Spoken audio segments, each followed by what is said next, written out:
Now, we bring to you, well, Cowboys win because Cowboys lose because you want to get involved in that conversation, 877-881-1053. Here to join said conversation, it is Zach Wolchuk from the G-Bag Nation. Welcome, sir. Thanks, boys. How the hell are you? It's going pretty darn well. Do we want to go ahead and maybe not give the number just quite yet, but... Ooh, number time. Number time. How about we tell you this?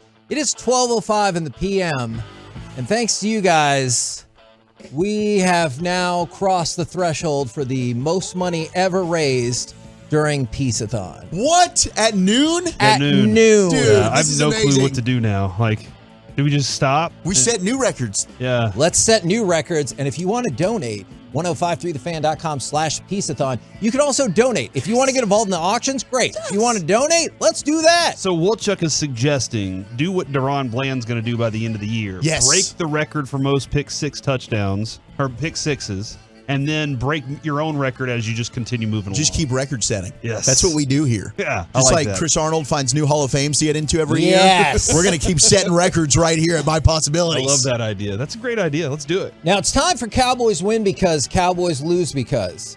I know this has been a difficult subject the past 3 weeks, as this is the third straight week that the Dallas Cowboys have been double-digit favorites. So you have to give me a Cowboys win because and a Cowboys lose because. Would you like me to start, or Wolchuk, would you like to start? I'll throw this out here, boys. I'll kick this off. Cowboys win because Deron Bland does indeed have another pick six, and Dak Prescott throws for not 3 but 4 touchdowns against that really bad Commander secondary. Yeah, I actually was it this morning? Time's starting to blur together a little bit. That's fair. I predicted 4 touchdowns from the Cowboys, or 4 interceptions for the Cowboys, 4 turnovers for the Cowboys, 0 for the Commanders. I love it. Yeah. That makes sense. Yeah, turnovers gain. Yeah. Not turnovers lost. We win the turnover battle 4-0. If we lose the turnover battle by Plus 4, yeah. I got this game's to pick 'em. If we lose the turnover battle by 4, it's a coin toss. Yeah, and I'm saying this like, okay, we're going to get a pick six, and Dak's going to throw for 4 touchdowns and shred the Commanders. This is actually going to be a tough game. The Commanders are not a terrible football team by any means, and I think the Cowboys lose because the Commanders run on them. Like, if you're Washington and you're watching the Cowboys defense, why would you not just run the football? But couldn't you apply that? You're right. I just want to say that first. Couldn't you apply that same level of logic in some of their other games? Yeah. And they seem resistant to it. They're like, no, passing is the way to go, regardless of what the defensive front is in front of them. Well, because the teams, they start to panic. They're like, oh my gosh, now we look up, we're down multiple touchdowns. We got to throw the football. Nah, you don't really have to throw the football. That's not the path to success against the Cowboys. And Brian Robinson is quietly having a really good season for Washington. That's how the Cowboys would lose. And then, of course, offensively, if you are turning the football over, which you're not going to do because you're going to be plus 4. Just quick side thing, philosophical thing. I want to get y'all's take on this.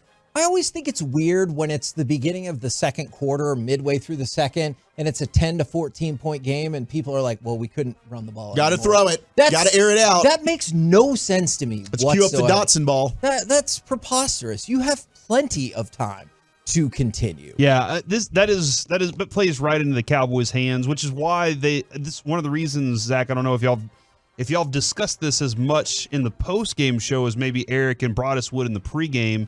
And that is one of the reasons I think that McCarthy's like, hey, let's go ahead and grab this ball early. Let's get the coin flip, take the ball. I got a rookie quarterback I'm going up against. I might as well get a lead early and then make them chase us for the rest of the day. I think that's kind of a philosophical approach. And then if they're throwing, they're in trouble against our guys. Yeah, they are. Because I don't think they're going to be able to protect offensively. So I think with this, Cowboys win because, one, Dak is going to throw for 337 yards. Let's go. And on top of that, Pollard's going to be close to 100 rushing. Ooh, I'm nervous about running the ball. I know, but it's going to be a solid day of offense. The reason why the running's going to be so good is because of the passing is going to open up the running game. And then obviously later into the game, we try to run the clock down. The Cowboys lose if they can't stop the run. Agreed. Yeah. That's going to be the biggest issue. I know. I'm with you 1,000,000% on that. From the 214, this is interesting, and I have another question to go along with this. Yay. Cowboys win because Tony Pollard finally has his big breakout game and gets 2 touchdowns and 150 yards. Oof. And Cowboys lose because they aren't getting my sister-in-law's gravy on their turkey tomorrow. That is an interesting. We'll allow it. This might sound wild. Sister-in-law's gravy. Okay. What would I tell? What would you think if I told you? I thought that is That's why they lose right there. That is baby Noah, who he likes to be able to move around and not a just stud. sit with me. Is he trying to read? Yeah, I he saw is. he's got cards It's and going- I I words didn't on know it. you could read. Yeah. he cannot. Do you think it's weird if I say I thought last week was his breakout game? I know the yardage wasn't there, but I thought he looked much better last week. You're right. He looked it was strong. It was his best game of the season. I mean, that touchdown run, that was an angry man's run. Yeah, it and was. he showed a little bit of burst and that quickness we've been wanting to see to get through to and through the hole, like Broadus likes to say. Yep. But then the finish there, he had a run for about 13 yards that they got set up inside the red zone against the Giants the week before.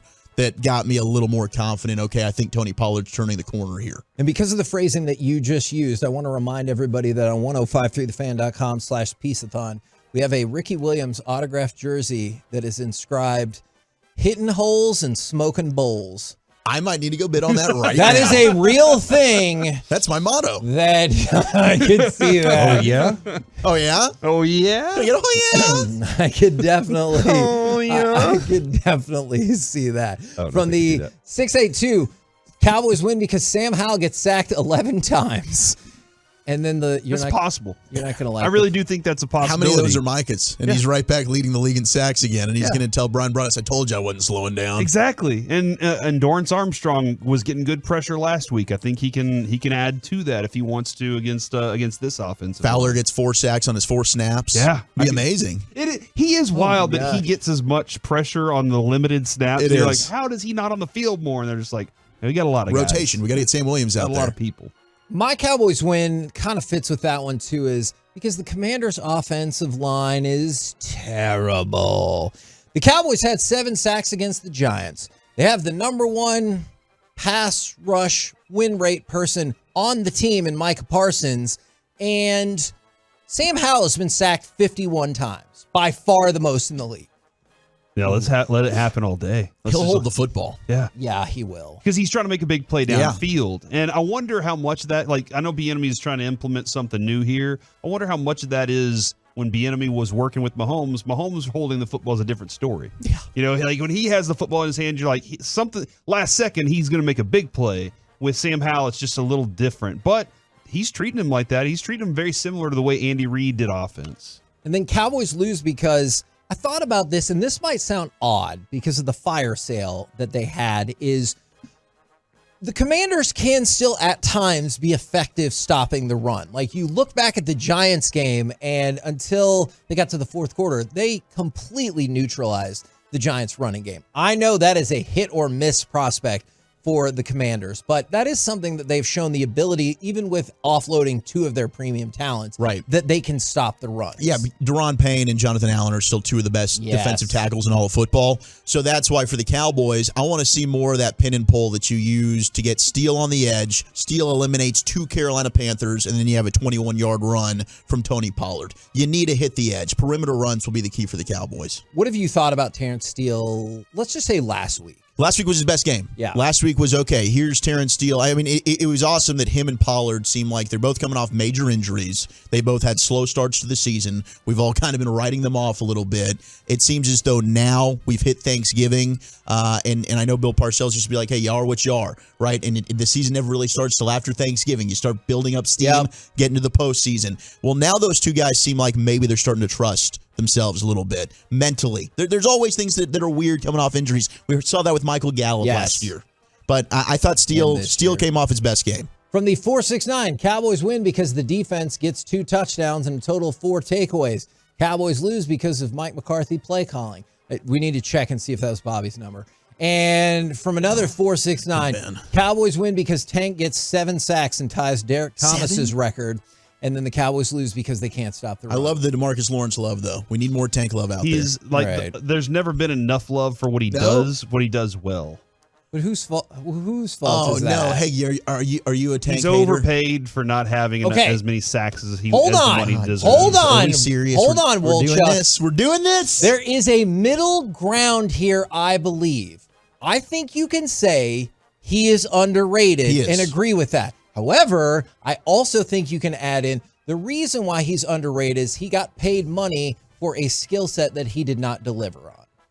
Yeah, he got paid for one breakout sack production type of year. And that's my only thing, is part of the reason he gets underrated is because he took the money, which again, any logical human would likely do. Right. And so I think that's the issue. If you just look at it from people's complaints versus production, totally underrated. But it's impossible to factor out the money.